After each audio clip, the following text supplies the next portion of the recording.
अब आप सभी का नेटवर्क 10 के खास कार्यक्रम रिपोर्टर्स लाइव में स्वागत है, जिसमें हमारे साथ प्रदेशों की राजधानियों और शहरों से हमारे संवाददाता जुड़ेंगे और जानकारी देंगे कि क्या है उनके शहर की खास खबरें।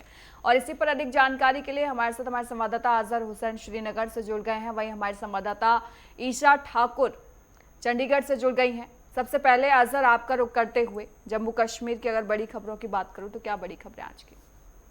देखिए, बढ़ती जम्मू कश्मीर के अहम खबरों की ओर बात करें। सबसे पहले चीफ मिनिस्टर उमर अब्दुल्ला की जानिब से आज यानी थोड़ी देर के बाद जो है सिविल सेक्रेटरी श्रीनगर में एक अहम बैठक जो है वो होने जानी है, जिसमें कैबिनेट की एक अहम बैठक जो है वो बिठा दी जाएगी और जिसमें जो कैबिनेट मिनिस्टर है वो इस मीटिंग में हिस्सा लेंगे। कहीं ना कहीं जो कश्तवाड़ चसूटी में जो इंसिडेंट हुआ, जिसमें अभी तक जो है 70 लोगों की जो है मृत्यु हुई है, तो उनकी बाजाबादकारी या जो वहां पे तबाही मची हुई है, जिसमें काफी सारे जो फैमिलीज है वो इफेक्ट हुए हैं, ये भी जहर बहस लाया जाएगा और किस तरीके से उनकी रिहेबिलिटेशन का प्रोग्राम बनाया जाएगा, ये इस हवाले से भी ये कैबिनेट मीटिंग जो है अहम है। और दूसरी बात जो कि सितंबर के आखिर में जो असेंबली सेशन बुलाने का जो सेशन है, तकरीबन ये 10 से 12 दिन तक ये सेशन चलेगा, इस हवाले से भी एक ये मीटिंग ली जाएगी। और कहीं ना कहीं इस मीटिंग के बाद में एक मेमोरेंडम या ये कहेंगे कि मीटिंग के जो मिनट्स है वो एलजी मनोज सिन्हा को सौंपा जाएगा और क्या कुछ वहां पे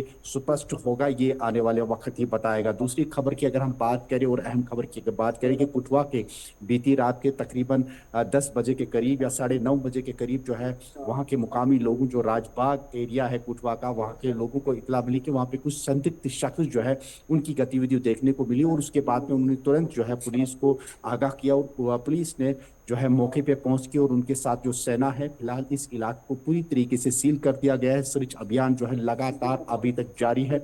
बताया जा रहा है कि जो मुकामी लोगों का मुताबिक वहां पे उन्होंने कुछ संदिग्ध शख्स देखे जिनके हाथ में हथियार भी थे। और दूसरी जानिब से जम्मू में भी कल एक जो है कबूतर पकड़ा गया और जिसमें एक मैसेज भी लिखी गई थी, जिसमें कि जो जम्मू के जो रेलवे स्टेशन है उसको उड़ाने की धमकी भी दी गई। तो कहीं ना कहीं इस हवाले से सिक्योरिटी फोर्सेस काफी चौकन्ना भी नजर आ रहे हैं। तीसरी खबर की अगर हम बात करें कि कश्तवाड़ की चसूटी का जो रेस्क्यू ऑपरेशन है आज 90वें दिन में शामिल हुआ है। तकरीबन अभी तक जो है 71 के करीब जो डेड बॉडीज है उनको रिकवर किया गया है और अभी भी बताया जा रहा है तकरीबन जो है 60 से 70 जो अपराध है वो भी मलबे के नीचे दबे हुए हैं या वो लापता है। उनके ठीक है। रेस्क्यू ऑपरेशन भी लगातार जारी है। ठीक है और अजहर, दूसरी बाकी की खबरों जानब के साथ आपके पास वापस लौटूंगी। ईशा, आपके पास आते हुए, क्योंकि मानसून सत्र की शुरुआत जो है वो आज से हो रही है हरियाणा में और बीएससी की बैठक देखिए 11 बजे होने वाली है। क्या अपडेट आपके पास है? बिल्कुल, देखिए सबसे पहले मैं विधानसभा परिसर की आपको तस्वीरें दिखा देती हूँ। एक एक करके जो नेता हैं वो पहुँचने यहाँ पर शुरू हो चुके हैं। हालांकि 2 बजे सदन की कार्यवाही होगी, लेकिन बीएमसी की बैठक थोड़ी ही देर बाद 11 बजे हरियाणा विधानसभा में शुरू होने जा रही है, जिसमें मुख्यमंत्री नायब सिंह सैनी मौजूद रहेंगे। इसके अलावा हरियाणा विधानसभा के स्पीकर मौजूद रहेंगे। वहीं कांग्रेस की बात करें तो भूपेंद्र सिंह हुड्डा भी इस बैठक में मौजूद रहेंगे। साथ ही गीता बुक्कल जो कि वरिष्ठ नेता हैं, जजस से 6 बार विधायक बनी है कांग्रेस की, वो भी इस बैठक में मौजूद रहने वाली हैं। और विपक्षी नेताओं के साथ साथ अगर मौजूदा मंत्रियों की बात करें सरकार की, वो भी यहाँ पर संसदीय मंत्री यहाँ पर मौजूद रहेंगे। और ऐसे में इसमें तय किया जाएगा कि मानसून सत्र की कार्यवाही जो आज से शुरू होने जा रही दोपहर 2 बजे से, तो कितने दिन तक ये मानसून सत्र चलेगा। हालांकि जो टेंटेटिव प्रोग्राम फिलहाल दिया गया है उसके मुताबिक जो सदन है वो 26 अगस्त तक चलेगा। आज दोपहर 2 बजे सदन की कार्रवाई होगी। इसके साथ ही अगर हम बात करें कल और परसों की, तो अवकाश होने, शनिवार और रविवार को अवकाश होने के साथ सदन की कार्यवाही नहीं होगी। लेकिन इन सब के बीच अगर बात करें आज के सदन की कार्यवाही पर, जो मुख्य विपक्ष पार्टी है कांग्रेस एक बार फिर से सदन में पहुंचेगी बिना नेता प्रतिपक्ष के। तो कहीं ना कहीं जो गुटबाजी कांग्रेस में हावी है उसी के चलते अभी तक नेता प्रतिपक्ष का ऐलान नहीं किया गया है। माना जा रहा था कि जल्द ही आज नेता प्रतिपक्ष का भी ऐलान हो जाएगा। हालांकि दोपहर 2 बजे सदन की कार्रवाई होनी है। इन 3-4 घंटों के भीतर क्या जो कांग्रेस आला कमान है नेता प्रतिपक्ष चुन पाती है या नहीं, क्योंकि एक धड़ा जो है भूपेंद्र सिंह हुड्डा का है, जिस खेमे में 20 से अधिक विधायक हैं। वो चाहते हैं नेता प्रतिपक्ष भूपेंद्र सिंह हुड्डा को ही बनाया जाए, लेकिन अभी तक कांग्रेस आलाकमान इस पर कोई निर्णय इसलिए नहीं ले पाई है क्योंकि 7 से 8 विधायक कुमारी शैलजा के गुट के हैं और वो चाहते हैं कि किसी नए चेहरे को यहाँ पर जगह दी जाए। लेकिन सदन की कार्यवाही दोपहर 2 बजे शुरू होगी, शोक प्रस्ताव यहाँ पर लाया जाएगा और साथ ही साथ प्रश्नकाल रहेगा। प्रश्नकाल में जिस तरीके से देखिए मानसून के चलते भारी बारिश हिमाचल प्रदेश में हुई, उसके बाद पंजाब हरियाणा में भी बाढ़ के हालात बने हैं और कई ऐसी जगह है, हिसार भिवानी की अगर बात करें तो वहाँ पर जो फसलें हैं वो ख़राब हुई हैं। तो जल भराव की जो स्थिति वहाँ पर बनी है उसको लेकर भी जो विपक्ष है वो मुद्दा उठाएगा। और साथ ही अगर हरियाणा की बात करें तो हरियाणा में कानून व्यवस्था को लेकर भी कहीं ना कहीं विपक्ष मुखर है और ऐसे में सरकार को घेरने का काम विपक्ष इस पे भी करेगा कानून व्यवस्था के नाम पर, और साथ ही साथ नशे को लेकर भी सरकार को घेरने का काम यहाँ पर किया जाएगा। दोपहर 2 बजे सदन की कार्रवाई होगी, लेकिन ठीक उससे पहले जो बीएसी की जो बैठक है, बिजनेस एडवाइजरी कमेटी की बैठक, वो 11 बजे शुरू होने वाली है। मुख्यमंत्री नायब सिंह सैनी थोड़ी ही देर में यहाँ पर पहुँचने वाले हैं। एक सीएम यहाँ पर पहुँच चुके हैं, तस्वीरें आपको दिखा देते हैं। नायब सिंह सैनी देखिए, मुख्यमंत्री हरियाणा यहाँ पर पहुँच चुके हैं। सीधी तस्वीरें हरियाणा विधानसभा बाहर की आपको हम दिखा रहे हैं। बीएसी की बैठक में ये तय किया जाएगा कि जो सदन की कार्यवाही है वो कितने दिनों तक चलेगी। और ये काफिला जो है, जो आप देख रही हैं टीवी स्क्रीन पर, ये नायब सिंह सैनी का है। मुख्यमंत्री नायब सिंह सैनी इस काफिले में मौजूद हैं और मुख्यमंत्री देखिए विधानसभा परिसर पहुंच चुके हैं। तस्वीरें आपको दिखा रहे हैं। तीसरे नंबर की गाड़ी पे जो है नायब सिंह सैनी मौजूद हैं, जो कि हरियाणा विधानसभा पहुंच चुके हैं। बीएमसी की बैठक में ये जो तीसरी गाड़ी है ये मुख्यमंत्री नायब सिंह सैनी की है और आप देख सकते हैं वो बाईं तरफ बैठे हुए हैं मुख्यमंत्री नायब सिंह सैनी, जो कि विधानसभा परिसर पहुंच चुके हैं। इसके अलावा जो स्पीकर है वो भी पहुंच चुके हैं और यहाँ पर भूपेंद्र सिंह हुड्डा पहुंचेंगे। अनिल विज जो कि कैबिनेट मंत्री हैं वो भी पहुंचने वाले हैं। महिपाल ढांडा संसदीय मंत्री जिन्हें बनाया गया है वो भी पहुंचेंगे। और तस्वीरें आप देखिए कि हरियाणा विधानसभा का सत्र 2 बजे शुरू होगा, लेकिन ठीक उससे पहले यहाँ पर सदन की कार्यवाही कितने दिनों तक चलाई जाए उसको लेकर ये बैठक की जाएगी और किसी तरीके की कोई अप्रिय घटना ना घटित हो। यही वजह है कि इस तरीके से यहाँ पर देखिए जो सिक्योरिटी है वो यहाँ पर तैनात की गई है, सुरक्षाकर्मी यहाँ पर लगाए गए हैं ताकि किसी तरीके की अप्रिय घटना यहाँ पर घटित ना हो सके। लेकिन अब देखना है कि सदन की कार्यवाही को लेकर जो टेंटेटिव प्रोग्राम आया है उसके मुताबिक 26 अगस्त तक ही ये सत्र चलेगा। लेकिन अगर बैठक में ये तय किया जाता है, क्योंकि विपक्ष लगातार कह रहा है कि सदन बहुत छोटा है, मानसून सत्र जो रखा गया है जो विपक्ष है वो अपनी बात नहीं रख पाएगा, तो ऐसे में ये देखना है कि सदन की जो अवधि है क्या उसे बढ़ाया जाता है आज की बैठक में या नहीं। लेकिन एक जी ठीक है ईशा, आप लगातार इस पर नजर बनाए रखिएगा। अजहर आपके पास आते हुए अपनी बात पूरी कर लीजिए। के हवाले से मैं बात कर रहा था, लगातार रेस्क्यू ऑपरेशन जो है लगातार 90 दिन में भी शामिल हुआ है और इस 90 दिन के साथ ही जो है अभी तक जो है 71 के करीब जो डेड बॉडीज है वो रिकवर की गई है। हालांकि एनडीआरएफ टीम एसडीआरएफ टीम की लेटेस्ट मशीनरी के साथ साथ जो पर्टिकुलरली जो पत्थर को फोड़ने वाली मशीनें हैं वो भी लगा दी गई है ताकि जो भी जो मलबे के नीचे जो फंसे हुए लोग हैं, जो दबे हुए लोग हैं उनको बाहर निकालने की यहाँ पे कोशिशें की जा रही है। फिलहाल जो माता मछेल यात्रा जो है वो चूंकि 5 सितंबर को जो क्लोज यानी लास्ट अंतिम दिन जो था वो था, लेकिन उसके बाद में इसको क्लोज कर दिया गया और आज शाम को तकरीबन बीती शाम को तकरीबन जो है 5-6 बजे के करीब जो छड़ी मुबारक है वो वहां पे पहुंचा दी गई है। हालांकि बिल्कुल सादगी के साथ ये पूजा पाठ यहाँ पे की गई और बिल्कुल श्रद्धा के साथ, और हालांकि इसमें उतने लोगों को इजाजत नहीं दी गई और मन में एक गम रंज था और उसके साथ साथ खुसूसी पूजा पाठ के साथ साथ खुसूसी दुआएं भी की गई और जो मरे हुए लोग हैं उनके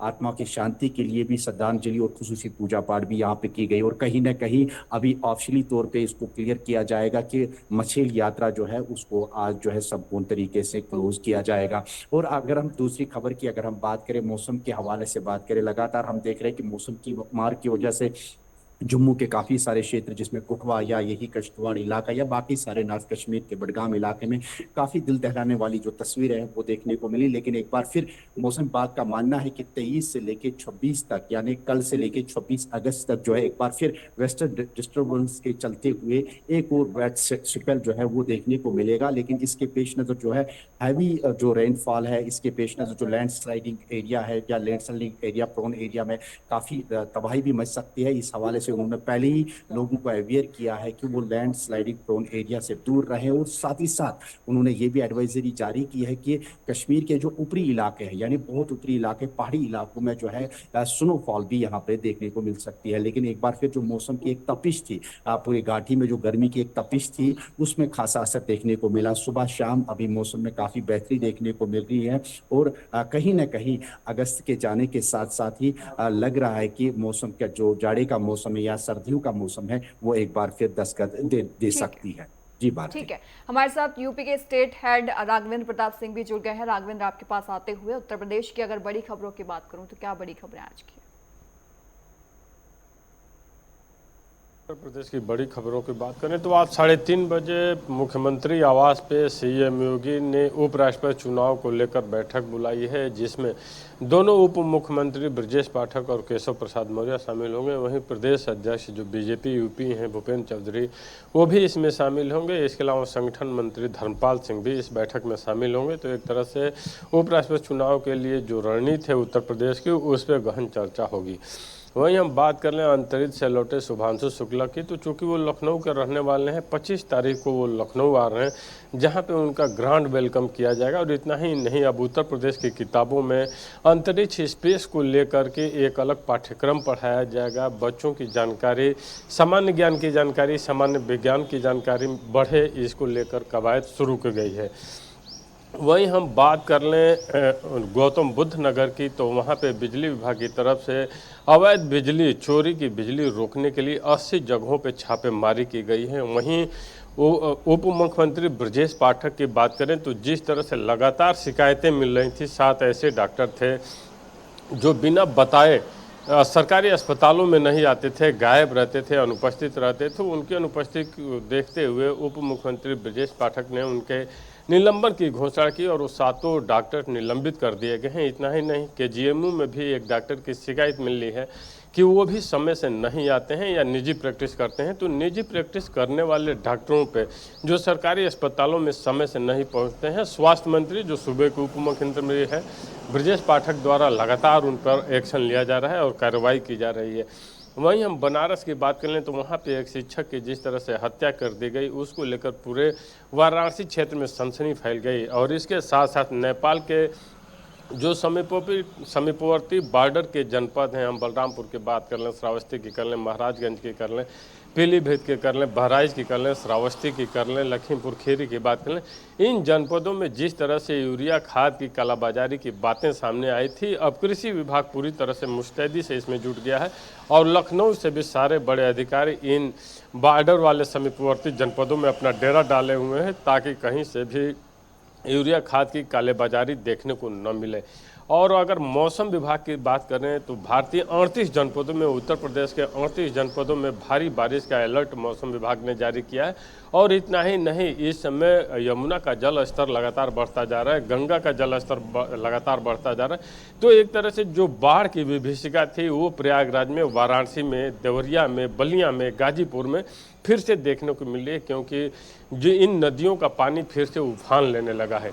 जी भाग बिल्कुल, देखिए तमाम बड़ी खबरें हैं। और इसी के साथ साथ देखिए राघवेंद्र, अगर सियासत पर नजर डालें तो सियासत लगातार चर्चा में बनी हुई है उत्तर प्रदेश की, क्योंकि एसआईआर का मुद्दा बिहार से चला और दिल्ली तक गया और दिल्ली से फिर उत्तर प्रदेश में आ गया। कैसे आप इसे देख रहे हैं? बिल्कुल, भारतीय एसआईआर का मुद्दा, वोट चोरी का मुद्दा जो लगातार विपक्ष द्वारा कांग्रेस की तरफ से और समाजवादी पार्टी की तरफ से उठाया जा रहा है, उत्तर प्रदेश में और ज़्यादा भी वो देखने को इसलिए मिल जाता है क्योंकि ये जितने भी राजनेता हैं, चाहे हम अखिलेश यादव की बात करें या राहुल गांधी की बात करें, ये उत्तर प्रदेश से सांसद हैं। इन लोगों का संसदीय क्षेत्र उत्तर प्रदेश में पड़ता है। और जब ये बातें कहते हैं तो 2027 के आने वाले विधानसभा चुनाव की तैयारियां भी उसी में दिखती हैं, क्योंकि जिस तरह से इंडिया गठबंधन पिछले लोकसभा चुनाव में बाबा साहब अम्बेडकर के आरक्षण बताने और पीडीए की वकालत करने की, पिछड़े दलित अल्पसंख्यक की वकालत करके कि इनके अधिकारों को बचाना है, उस पर जिस तरह से लोकसभा चुनाव में उसे जीत मिली थी, तो इन विपक्ष के नेताओं को लगता है कि एसआईआर के मुद्दे पे, वोट चोरी के मुद्दे पे कहीं ना कहीं से आम जनता को अपनी तरफ खींचा जा सकता है या बरगलाया जा सकता है, क्योंकि जिस तरह से निर्वाचन आयोग ने, मुख्य निर्वाचन आयुक्त ने इस पे टिप्पणी की और इतना ही नहीं, शपथ भी मांग लिया। हालांकि इन विपक्षी नेताओं ने शपथ तो नहीं दिया, लेकिन लगातार इस मुद्दे पे सरकार पे भारतीय जनता पार्टी में हमलावर हैं कि महाराष्ट्र में वोट चोरी हुआ, छत्तीसगढ़ में हुआ, राजस्थान में हुआ, लेकिन हम बिहार में नहीं होने देंगे। हालांकि भारतीय जनता पार्टी कर रही है कि ये हार के डर से पहले से ही बौखलाहट है विपक्ष का, क्योंकि इनको अपने हार का अंदेशा हो गया है। तो दोनों की अपनी अपनी बातें हैं, लेकिन एसआईआर का मुद्दा अभी थमने का नाम नहीं ले रहा है। जी भारती, अजहर आपके पास आते हुए देखिए, ऑपरेशन सिंदूर हमने देखा, ऑपरेशन अखल हमने देखा, ऑपरेशन महादेव हमने देखा, ग्राउंड जीरो पर इसका क्या असर नजर आ रहा है? लगातार सिक्योरिटी फोर्सेस की जानिब से जो मिलिटेंट्स हैं या ओजीडब्ल्यूज है या अंडरग्राउंड वर्कर्स है, उनको बाहर निकालने की लगातार कोशिशें की जा रही है। हालांकि ऑपरेशन सिंदूर के थ्रू जो साफ और स्पष्ट मैसेज जो है पाकिस्तान बल्कि पूरे विश्व को मिला के जो हिंदुस्तान है या इंडिया की आर्मी जो है वो कभी बर्दाश्त नहीं करेगी कि वो जो है किसी भी आतंकी गतिविधि या किसी भी आतंकी संगठन को वो बर्दाश्त नहीं करेगी। ये साफ और स्पष्ट जो उस समय जो मैसेज चली गई, चाहे ऑपरेशन अकल की बात करें, चाहे ऑपरेशन सिंदूर की बात करें या ऑपरेशन महादेव की बात करें, लगातार हम देख रहे हैं जिस तरीके से मैंने अभी तज़किरा किया था कठुआ के इलाके में, जिस तरीके से संदिग्ध शख्स को देखा, ये देखने वाली बात है। यहाँ पे लोकल्स लोगों ने पहले इतला की पुलिस को कि यहाँ पे कोई संदिग्ध शख्स है जिसको यहाँ पे वेपन है। रात के 9:30 बजे वो पुलिस को इतला करती है। हालांकि अभी भी इस इलाके को पूरी तरीके से सील कर दिया गया है और जो छुपे मिलिटेंट्स है या जो छुपे संदिग्ध शख्स है उनको बाहर निकालने की कोशिश की जा रही है, क्योंकि फौज के पास अभी लेटेस्ट टेक्नोलॉजी है, जिसमें हालांकि जो अमरनाथ यात्रा है जिसमें उसका भी प्रयोग किया गया, जिसमें लेटेस्ट टेक्नोलॉजी का इस्तेमाल किया गया, जिसमें फेस रिकॉग्निशन सिस्टम, जिसमें ये पता लगाया जा रहा है कि कोई भी संदिग्ध शख्स उस कैमरा के सामने निकलता है तो वो सायरन बजाता है और पूरी तरीके से उस ब्लैकआउट शख्स को वहां से दर्द बोझ लेता है। तो कहीं ना कहीं ये साफ और स्पष्ट ये है कि सेना की जानिब से कि कहीं पे भी अगर कोई भी मिलिटेंसी गतिविधि होती है या देश के विरोध में कोई भी एक्टिविटी होती है, उसके लिए सक्षम है भारतीय सेना, सक्षम है या प्रशासन उसके लिए सक्षम है उसको जवाब देने के लिए। अगर हम इस राजबाग की बात करें, जिस तरीके से मैंने कहा कि कल शाम से लगभग 10 बजे से ही लेके अभी तक यहाँ पे ये सर्च अभियान जारी है। हालांकि इसमें डेवलपमेंट दिख नहीं रही है, लेकिन उन छुपे हुए जो संदिग्ध शख्स है उनको बाहर निकालने की यहाँ पे कोशिश भी की जा रही है। एक और खबर से आपको रूबरू कराता हूँ यहाँ पे कि सीएपीडी यानी महकमे राशन की जानिब से यहाँ पे एक बड़ी कठिनाई यहाँ पे सामने आ रही है। पिछले 1.5 माह से जो है उनकी जो वेबसाइट है वो डाउन पड़ी है, जिसको लेके अगर राशन कार्ड में उसमें कुछ नोटिफिकेशन आती है या उसको बायोमेट्रिक के थ्रू उसको नोटिफिकेशन या अपडेट करने की जरूरत होती है तो उसको लेके काफी कठिनाइयों का सामना करना पड़ता है। दूसरी जानिब से जो बीमारों को जो आयुष्मान कार्ड होता है उससे रिलेटेड जो राशन कार्ड की उसमें डिजिग्नेशन होती है या ऑथेंटिकेशन उसमें लग जाती है, तो उस रिलेटेड भी काफी कठिनाइयों का सामना करना पड़ता है। और पर्टिकुलरली जो छात्रों में जो डेटा ऑफ बर्थ या बाकी जितने भी डॉक्यूमेंट्स होते हैं उनको इंस्टॉल करने में या उनको अपडेट करने में जो परेशानी होती है। हालांकि इस विषय में जब नेटवर्क टीम ने इस विषय में हायर अथॉरिटी से बात की, उन्होंने यकीन दिलाया कि अगले 2-3 दिनों में जो है ये जो परेशानी है या जो कठिनाई है स्टूडेंट्स को पर्टिकुलरली इस राशन कार्ड के हवाले से जो वेबसाइट बैठी गई है जो डाउन है, पिछले ऑपरेशन सिंदूर के बाद में कई एक जो वेबसाइट से उनको डाउन किया गया था, जिसमें ये भी सीएपीडी की ये वेबसाइट भी है। तो उन्होंने यकीन दिलाया कि अगले 2-3 दिनों में जो है ये वेबसाइट भी जो है फाल बनाई जाएगी ताकि स्टूडेंट्स को मजीद जो है कठिनाइयों का सामना करना पड़े। तो कहीं ना कहीं जम्मू कश्मीर में इस हवाले से जो है काफ़ी कठिनाइयों का सामना करना पड़ता था। लेकिन अब देखने वाली बात है कि सितंबर के आगाज़ में या सितंबर के अंत में जो मानसून का एक असेंबली सेशन जो है बुलाया गया है चीफ मिनिस्टर के द्वारा, क्या कुछ उसमें खास मुद्दे रहते हैं, क्योंकि ये सितंबर के आखिर में होगा कि अभी जो है इस पे कैबिनेट मीटिंग भी होगी और कुछ निर्णय लिए जाएंगे, कुछ फैसले लिए जाएंगे, जिसमें मैंने साफ और स्पष्ट कहा था कि किश्तवाड़ में या कठुआ में जितनी भी जानें चली गई है उनको रिहेबिलिटेशन की बात की जाएगी, एक मुफस्सल रिपोर्ट बनाया जाएगा या फैसले लिए जाएंगे और उसके बाद में उस रिपोर्ट को जो है एलजी मनोज सिन्हा को भेज दिया जाएगा और ये आने वाला वक्त ही बताएगा कि किस तरीके का जो रिहेबिलिटेशन है वो किया जाएगा। पर्टिकुलरली जो किश्तवाड़ में मरे गए लोग हैं, जो तकरीबन अभी तक जिनकी संख्या जो है 70 के करीब बताई जा रही है, तो कहीं ना कहीं प्रशासन या हम कहेंगे कि सरकार की जानिब से भी यही कोशिश है कि जो भी व्यक्ति जो है इस आपातकाल की स्थिति में मारे गए हैं उनकी रिहेबिलिटेशन के लिए भी यहाँ पे काम किया जा रहा है। जी बात बिल्कुल, कदम देखिए उठाए जा रहे हैं लगातार अजहर, जैसा कि आपने बताया। और राघवेंद्र, देखिए एक तरफ प्रधानमंत्री मोदी जो है वो दौरे पर दौरे कर रहे हैं, तो दूसरी तरफ सीएम योगी आदित्यनाथ भी दौरे करते हुए नजर आते हैं। कल एटा और अलीगढ़ का दौरा हमने देखा था और साथ ही साथ बड़ी तीखी प्रतिक्रिया उन्होंने विपक्ष को लेकर दी। उन्होंने कहा कि पहले देश को मुगलों ने लूटा, फिर अंग्रेजों ने लूटा और उसके बाद जो रही बची कसर थी वो समाजवादी पार्टी और कांग्रेस ने पूरी कर दी। इन दौरों का असर आप ग्राउंड जीरो पर किस तरीके से देख रहे हैं?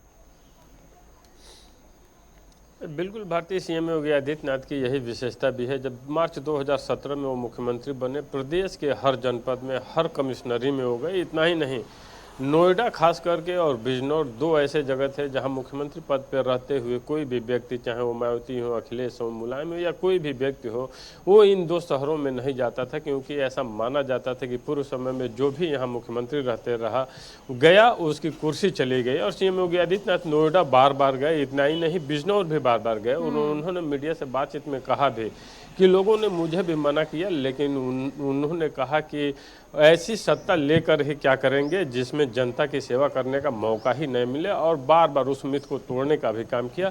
और जहां तक बात सपा और कांग्रेस पर हमलावर होने की है, तो सीएम योगी आदित्यनाथ बार बार ये कहते भी रहते हैं कि मुगलों ने जिस तरह से लूटा उसी तरह से इन पार्टियों ने भी लूटा। और शायद कहीं ना कहीं इस बातों को जनता सीधे कनेक्ट करती है, क्योंकि सीएम योगी आदित्यनाथ की ईमानदारी को लेकर वो पारदर्शितापूर्ण शासन चलाना चाहते हैं। इसको लेकर कहीं से किसी को कोई मतभेद नहीं है। और चूंकि वो एक सन्यासी भी हैं, एक पीठ के महंत हैं, तो वो जब ये बातें कहते हैं तो लोगों को समझ में भी आती है।